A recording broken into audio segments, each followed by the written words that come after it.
Bismillahirrahmanirrahim. Assalamualaikum warahmatullahi wabarakatuh.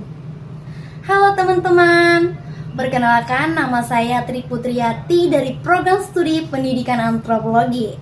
Nah, di sini saya akan menjelaskan apa sih itu pengertian dari sejarah, kedudukan, dan fungsi bahasa Indonesia. Simak penjelasannya ya teman-teman. Oh my god! Tapi bohong. Sejarah, kedudukan, dan fungsi bahasa Indonesia tentu penting diketahui oleh seluruh warga negara Indonesia.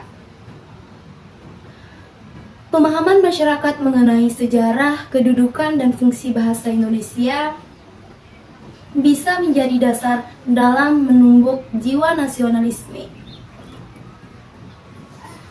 Bahasa Indonesia adalah bahasa resmi sekaligus bahasa nasional.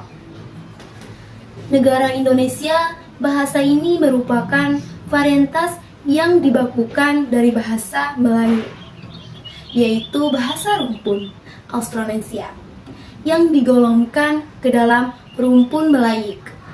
Sendirinya adalah cabang turunan dari cabang Melayu Polinesia. Bahasa Indonesia sendiri memiliki dua kedudukan sebagai bahasa nasional dan bahasa negara. Lalu, bagaimana sejarah dan kedudukan bahasa Indonesia itu sendiri? Simak penjelasannya ya teman-teman. Sejarah bahasa Indonesia disebut lahir pada tanggal 28 Oktober 1928. Pada saat itu, para pemuda dari berbagai pelosok Nusantara berkumpul dalam kerapatan pemuda dan berikrar. Saat ini, momen tersebut kita kenal dengan Ikrar Sumpah Pemuda. Advertisement, unsur yang ketiga dari Sumpah Pemuda, merupakan pernyataan tekad bahwa bahasa Indonesia merupakan bahasa persatuan bangsa Indonesia. Pada tahun 1928, itulah bahasa Indonesia dikukuhkan kedudukannya sebagai bahasa nasional. Pengertian fakta dalam pelajaran bahasa Indonesia ini sendiri.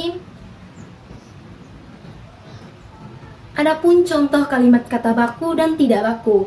Ini pengertian perbedaan antara keduanya lengkap dengan ragam contohnya. Bahasa Indonesia dinyatakan kedudukannya sebagai bahasa negara pada tanggal 18 Agustus 1945 karena pada saat itu Undang-Undang Dasar 1945 disahkan sebagai Undang-Undang Dasar Negara Republik Indonesia. Keputusan Kongres Indonesia Pemuda II tahun 1994 di Medan saat antara lain menyatakan bahwa bahasa Indonesia berasal dari bahasa Melayu. Bahasa Indonesia tumbuh dan berkembang dari bahasa Melayu yang sejak zaman dulu sudah dipergunakan sebagai bahasa perhubungan. Bukan hanya keputusan Nusantara, melainkan juga hampir di seluruh Asia Tenggara. Hal ini diperkuat dengan ditemukannya prastasi-prastasi kuno yang ditulis dengan menggunakan bahasa Melayu. Kedudukan bahasa Indonesia berdasarkan kedudukannya, bahasa Indonesia dijadikan sebagai bahasa nasional dan bahasa negara. Berikut penjelasannya. Sebagai bahasa nasional dalam kedudukannya yang sebagai bahasa nasional, fungsi bahasa Indonesia adalah sebagai lambang kebangsaan-kebangsaan, identitas nasional, alat perhubungan antar warga, antar daerah, dan antar budaya, serta alat pemersatu suku bangsa, budaya, dan bahasa di Nusantara. Sebagai bahasa negara, sedangkan dalam kedudukannya sebagai bahasa negara, fungsi bahasa Indonesia adalah sebagai bahasa resmi kenegaraan, bahasa pengantar pendidikan antar perhubungan tingkat nasional, dan alat pengembangan kebudayaan, ilmu, pengetahuan, dan teknologi. Fungsi bahasa Indonesia sebagai bahasa nasional menelisir dari situs-situs kantor bahasa Banten, Kementerian Pendidikan, Kebudayaan, Riset, dan Teknologi. Dalam kedudukannya sebagai bahasa nasional, bahasa Indonesia memiliki fungsi seperti lambang kebangsaan, dan fungsi bahasa Indonesia. Sebagai lambang kebangsaan adalah bahasa Indonesia mencerminkan nilai-nilai sosial budaya yang mendasari rasa kebangsaan. Lambang identitas nasional dalam fungsinya, Indonesia tentulah harus memiliki identitas sendiri, sehingga serasi dengan lambang kebangsaan. Serasi dengan lambang kebangsaan yang dimaksud ialah bahasa Indonesia memiliki identitas hanya apabila masyarakat pemakannya, terutama kaum muda dan pelajar, membina dan mengembangkan sedemikian rupa sehingga bersih dari unsur-unsur bahasa. Perhubungan antar warga, antar daerah, dan antar budaya dan antar bahasa Indonesia memiliki peran vital di masyarakat umum dan nasional. Berikut adanya bahasa Indonesia, masyarakat dapat berhubungan satu dengan yang lain sedemikian rupa sehingga kesalahpahaman sebagai sebab akibat perbedaan latar belakang sosial, budaya, dan bahasa tidak perlu dikhawatirkan lagi. Nah, di sini masyarakat dapat bepergian ke seluruh pelosok tanah air dengan hanya memanfaatkan bahasa Indonesia sebagai satu-satunya alat komunikasi. Selanjutnya, alat pemersatu suku, bahasa, dan budaya. Budaya dan bahasa Indonesia sebagai alat pemersatu suku, budaya, dan bahasa. Maksudnya adalah bahwa bahasa Indonesia memungkinkan keserasiannya di antara suku-suku budaya dan bahasa di Nusantara, tanpa harus menghilangkan identitas kesukuan dan kesetiaan kepada nilai-nilai sosial. Nilai-nilai sosial budaya serta latar belakang bahasa daerah yang bersangkut paut dengan fungsi bahasa Indonesia. Sebagai bahasa negara, beberapa fungsi bahasa Indonesia sebagai bahasa negara, seperti bahasa resmi, kenegaraan, dan fungsi bahasa Indonesia sebagai bahasa negara-negara yang pertama ialah digunakan sebagai bahasa resmi.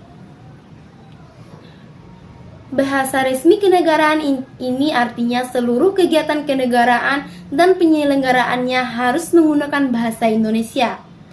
Kegiatan yang dimaksud contoh seperti upacara peristiwa dan kegiatan kenegaraan baik dalam bentuk lisan maupun dalam bentuk tulisan.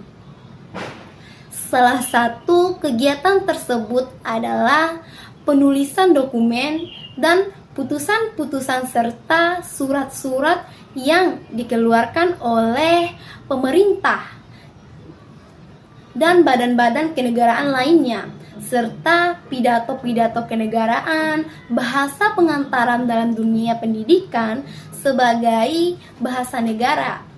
Fungsi bahasa Indonesia sendiri tentu sangat vital dalam dunia pendidikan di Nusantara. Nah, maka dari itu, fungsi bahasa Indonesia sebagai bahasa negara keduanya ialah dijadikan sebagai bahasa pengantar di sekolah dan perguruan tinggi. Nah, yang selanjutnya, apa sih itu bahasa komunikasi tingkat nasional? Dalam hal ini, bahasa Indonesia dipakai bukan saja sebagai alat komunikasi timbal balik antara pemerintah dan masyarakat, dan bukan saja sebagai alat perhubungan antar daerah dan antar suku, melainkan juga sebagai alat perhubungan di dalam masyarakat yang sama latar belakang sosial, budaya, dan bahasanya. Selain itu juga berfungsi dalam kepentingan perencanaan dan pelaksanaan pembangunan nasional serta kepentingan pemerintah lainnya. Nah, yang selanjutnya pengembangan kebudayaan, ilmu pengetahuan dan teknologi berfungsi sebagai bahasa Indonesia sebagai bahasa negara. Selanjutnya ialah sebagai alat pembangun kebudayaan, ilmu pengetahuan dan teknologi. Di dalam hubungan ini, fungsi bahasa Indonesia adalah satu-satunya alat yang memungkinkan masyarakat membina dan mengembangkan kebudayaan nasional. Sedemikian rupa sehingga bahasa Indonesia memiliki ciri-ciri dan identitasnya sendiri yang membedakannya dengan kebudayaan daerah, bahasa, media massa. Fungsi bahasa Indonesia sebagai bahasa negara yang terakhir ialah menyampaikan berita lewat media massa yang harus menggunakan bahasa baku dan benar. Demikianlah penjelasan mengenai kedudukan dan fungsi bahasa Indonesia yang dapat saya sampaikan. Lebih dan kurangnya saya mohon maaf. Sekian, wassalamualaikum warahmatullahi wabarakatuh.